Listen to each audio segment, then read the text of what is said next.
Alright, so in this video we're going to be talking about the Quirk Singularity, but more specifically what the ultimate outcome of this thing is going to be, because obviously it's been mentioned a few times throughout the series, mainly through Yujiko, but other characters too. But it's kind of just been in the background, subtly building up and developing into an over-looming threat that is going to possibly catch not only the audience by surprise, but also the characters within the series. And this ultimately comes down to Deku himself becoming the Quirk Singularity. Yeah, that's right.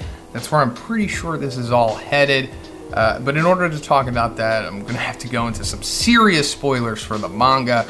So if you don't want to know what's going to happen, don't watch the video. So first, let me explain what the Quirk Singularity is, and then we can just go from there. So around 70 years ago, Yujiko came up with this theory, according to which, as the generations follow one another, quirks blend and evolve, producing stronger and more complex quirks. However, with this increase in power, the quirks will also become more difficult to control, since the human body doesn't evolve quickly enough to keep up. Eventually, there will come a point when quirks will become too overpowered and too complicated, and no one will be able to control them anymore. So, that basically means mutual assured destruction. Like, it doesn't matter what anybody is doing here, whatever kind of preventative measures they take, aside from like a mass culling, but that's not gonna happen. That's Jujutsu Kaisen stuff. But it means that eventually there will be a guaranteed apocalypse for humanity. Because for example, just like take a look at Eri right now. She can't control the rewind quirk, but imagine like a couple years later when there's like another Eri that's born, except her ability can affect like a mile radius, and then it just keeps going and going from there until, you have like 7 Eris that are affecting like 50-mile radiuses, and they're all coming together, such as the Singularity implies, and destroying the entire human race. Because the term singularity here, I'm assuming that's what Yujiko is referring to in like the context of society, where like a small change can cause a large effect. Small change meaning one person born with an apocalyptic quirk, large effect, apocalypse. But I'm sure he's also equating it to like the general relativity context as well, where like gravity becomes so powerful that it distorts space-time, and in theory, the infinite density could cause like something like the Big Bang. But essentially, Izuku is going to become the metaphorical Big Bang. I mean, I don't think he's gonna wipe everyone out, but he will wipe out all the quirks, or at least I'm pretty sure he is. Wait, what's that? You wanna know what my shirt says? Well, it says, "You make my heart go Todo Doki Doki." Like the Japanese onomatopoeia. But I got it from the sponsor of this video, Fandomaniacs. I got a lot of cool anime drip from them. Not just this shirt, which is, just for the ladies in my life. Got this amazing Tokyo Jujutsu High hoodie with the JJK logo on the back. I got this Going Merry Christmas One Piece Christmas sweater. I know Christmas has passed, but this thing is like immortal pretty much. I can pop it on just every December, and now I have a conversation started. But even if you don't want to take my word for it, look at all of these satisfied customers. So guys, please check out Fandomaniacs if you would like some awesome driven merch like this. I have an affiliate link in the description, and you can use code ZONE10 to get 10% off of your purchase. So guys, please check out Fandomaniacs. Thanks again. So let's go into how he's going to do this, because it's always kind of been put out in front of us throughout the series. Like,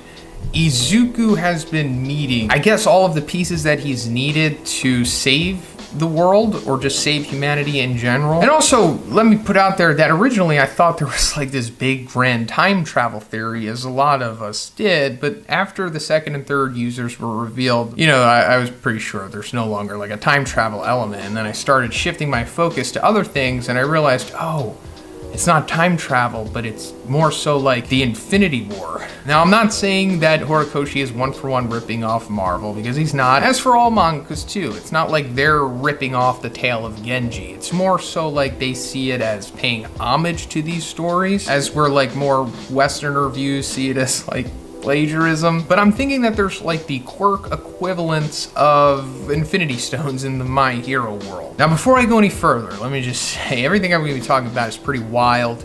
for the good and for the bad, and there's going to be multiple audiences on this. Of course, you're going to have the people who are like, well, this is all just a coincidence, it's not true, so, you know, don't get your hopes up. And then there's the other audience, it's like, whoa, that's pretty interesting, I hope it does come true. And then there's like the third party that's like, I don't know what's going on. So just keep that in mind, because, you know, it's just a theory, and we're just having some fun here with speculation. But I think Horikoshi might be basing these big significant characters that we've seen throughout the series, especially, you know, some of them having significant ties to Izuku, or moments at least, are all going to represent like an Infinity Stone. And it's pretty interesting how they line up. I mean, this could be confirmation bias and coincidence, of course, but knowing that Horikoshi obviously is a huge Marvel fan, then Izuku himself is based heavily off of Spider-Man. I mean, that's how I personally figured out what his next couple quirks were going to be, because I was just looking into Spider-Man's abilities. But anyway, let's go down the list. So first of all, we have the Mind Stone. Now you're thinking, okay, who has like a mind quirk? Oh, Shinso, right?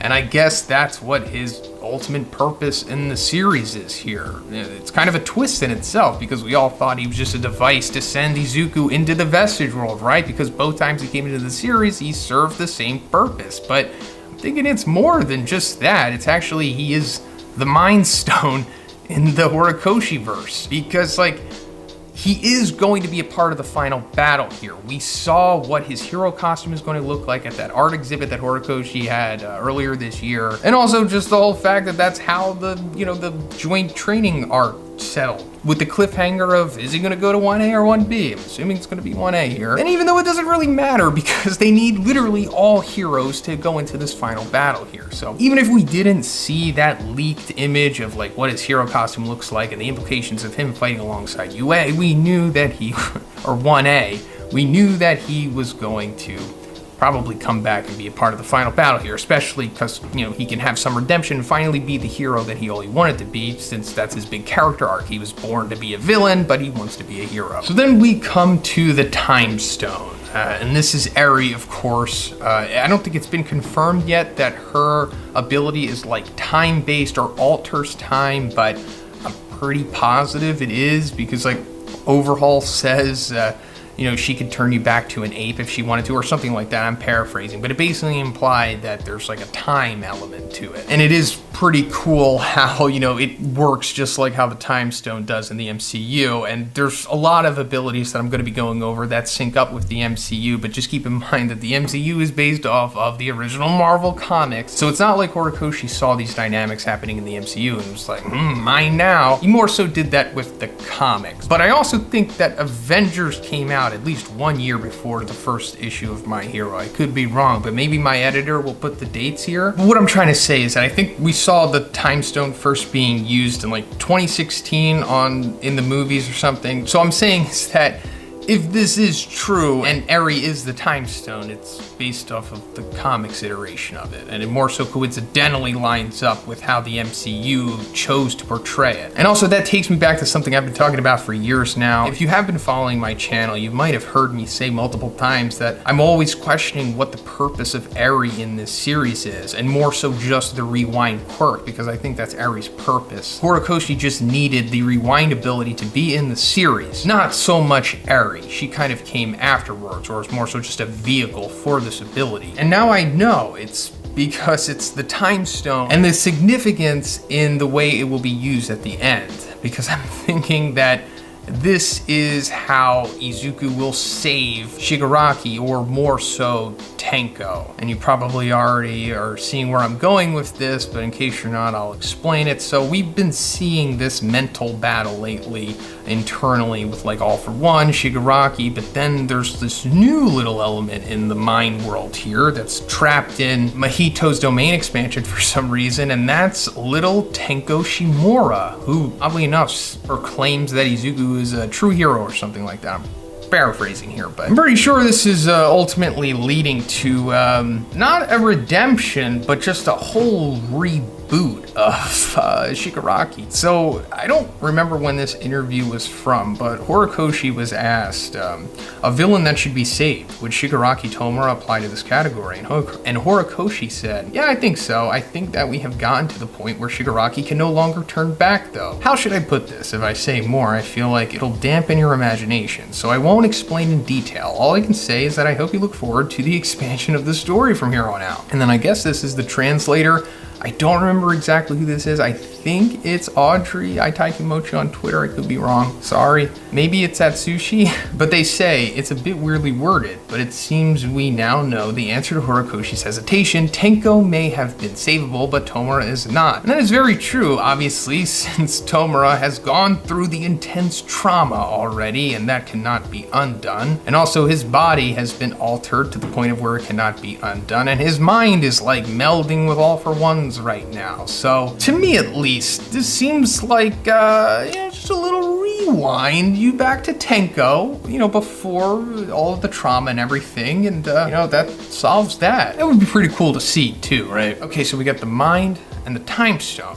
Now we're coming to the reality stone. This one's a little harder to pinpoint at first glance, I'll say, but I'm pretty sure Overhaul is the reality stone here. The way that he works mimics the way that it does in the comics and in the MCU, just like the others. And also, just like me questioning Eri, I questioned Overhaul too. I was like, okay, so why is he still around? He could have just been sent away forever, just like any other typical villain, but no. He was purposely shown to be put in jail, purposely shown to be left alive by Shigaraki after decaying his arms, and then we saw him come back recently in the Dark Deku arc with the Lady Nagant storyline thing. And then yet again, he is left to live. But interestingly enough, I was always wondering, like, okay, so All for One's gonna take his quirk, right? That's where this is headed. I don't see what other purpose for Overhaul. He's not gonna get redeemed because he's unredeemable, right? I mean, even still at this point, he didn't care about what he did to Eri. And his quirk is so busted and awesome that it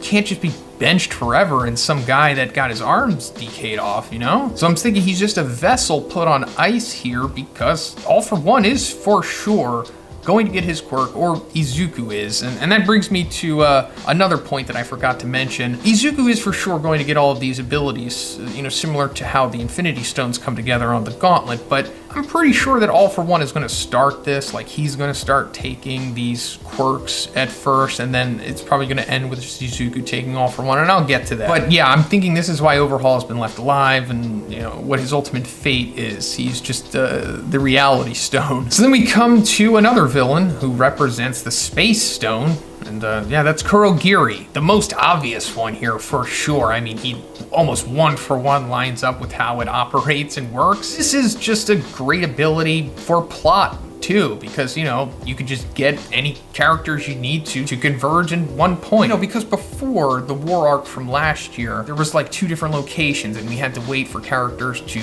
reach each other and move. It was like miles and cities apart. So once we get to the end of the series here and, we have somebody using the Space Stone, which it'll probably be All for One at first, it'll just start bringing everybody together and we don't have to worry about, Gigantomachia traveling for 17 chapters through 18 cities to get there, you know what I mean? I mean, that's not the only application, but it's probably going to be one of the major ones. Oh, and also Kurogiri, just like Overhaul, is left to be alive and also left to be shown potential for a character arc, meaning that Shirakumo is still in there somehow. And seeing as how in this hypothetical scenario, Izuku is going to rewind Shigaraki back to Tenko, I don't see why he wouldn't also rewind Kurogiri back to Shirakumo, right? So the mind, time, space, and reality, that leaves us with the last 2. And I'm assuming you also know where this is headed too, because it's All for One and One for All. One for All represents the Power Stone, obviously, and All for One represents the Soul Stone. This one needs a little bit more of a deeper explanation, so let me go further. So in chapter 333, when All for One takes Star and Stripes' New Order quirk, she puts a special rule on New Order as to where it's going to revolt against other quirks. And when we see this happening, we go inside of that All for One vestige world, and we see her picture Quirk, in this Gigantomachia representation of her fighting against the other Quirks, and they appear to be like shadowy people, because in my opinion, this represents like a part of their soul or personality in there. Because Yoichi, the first user, I think like around the chapter 304, 305 range, somewhere around there, he basically implies that a part of your soul or personality or whatever goes into your own quirk factor, because he was trying to explain why the residual vestige of All Might that is like in the vestige world when Izuku is there, why that's taking form despite All Might still being alive. It's because when All Might had One for All in him, a part of his soul or personality or whatever was stored into the quirk factor. So that means when he passed it on to Izuku therefore now has that piece of All Might in him, in the core of One for All, just like the rest of the vestiges too. So that means that when All for One is taking somebody's quirk, he's taking a part of their soul and storing it within him and becoming stronger, just like the Soul Stone. That's why All for One is the Soul Stone. Oh, and One for All is the Power Stone, by the way. I mean, if you haven't already drawn that conclusion yourself. And that brings me to, I guess, the final moments of the series, possibly, where I'm assuming it's going to get to the point of where Izuku takes All for One, from All for One, erases his consciousness or just presence from the world. He's gone forever. He rewinds Shigaraki back to Tenko, rewinds Kurogiri back to Shirakumo, and then at this point, he is nigh omnipotent, because, All for One and All for One just alone coming together is the pinnacle of power in this world. And that's kind of like been the Chekhov's gun here too, because you're thinking like, oh, All for One's gonna get it, because that's like his big goal, bringing these two quirks together and becoming all powerful, but it's actually going to be Izuku that winds up getting this, because he has to. This is how he's going to solve the quirk singularity. So I think an interesting way to set this up, and I'm not saying it's guaranteed, but after Izuku defeats All for One, Yujiko will probably be there because he kind of has to. There's so much more explanation that needs to be spilled that only he can give. So after he defeats him, Yujiko could be like, you may have defeated All for One, but you still can't stop the singularity. No matter what you do, everyone's going to die anyway. Ha ha ha. And then Izuku could be like, the singularity, you're right. Well, then I guess there's one thing left to do. And then at this point, he does something insane, and it's really up to Horikoshi how he wants to do it. For some reason in my head, I see some kind of like Palpatine-esque thing where like he shoots some kind of energy into the sky or something and it rains down on the globe, and either he takes everyone's quirks or he uses Aizawa's quirk to destroy all of their quirk factors, essentially removing quirks from the world, because if you do that, then there will be no quirk singularity, you know what I mean? And also, All Might does say something in like the beginning of the series that humanity would be enjoying interstellar travel if it wasn't for quirks, meaning that quirks are only hurting humanity. It's not helping them. So the end result here is everyone not having quirks anymore, and I guess Izuku is going to bring them all into him, like I was talking about with the singularity, and then the Big Bang happens, and Izuku either becomes like a pure energy thought entity that just exists in the cosmos or something, or he just dies because, he kind of has to. Like I said, he becomes the singularity, he dies for everyone's sins, essentially. And then you're wondering like, well, that's sad. What about Izuku's mom? What's she gonna do? Well, remember Tenko. He needs a new mom now. But yeah, that's pretty much it for the video today, guys. Let me know what you think about this theory in the comments. And if you liked it, please give it a like. And please subscribe if you haven't already. Have a great day. See you in the next one.